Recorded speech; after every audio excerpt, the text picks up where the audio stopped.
Kalalitan kung ikaw naglakaw, niagi ka sa daghan nga mga tao, unya ang imuhang kontra, nakit-an ka o gisinggitan, bante mo ng tawhana, kawatan! Imo bang kapasakaan og kaso ang tao nga nanghinga nimo og kawatan? Ug unsa man kasuha? Mahimo nimong pasakaan og kaso ubos sa Article 358 sa atoang Revised Penal Code. Ang kaso, grave oral defamation.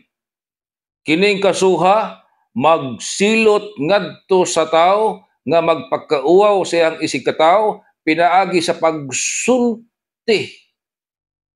Unya dunay makadungog ug ang maong sulti naghatag og dili ordinaryong pagpakauaw ngadto sa gipadad-an sa mao nga mensahe.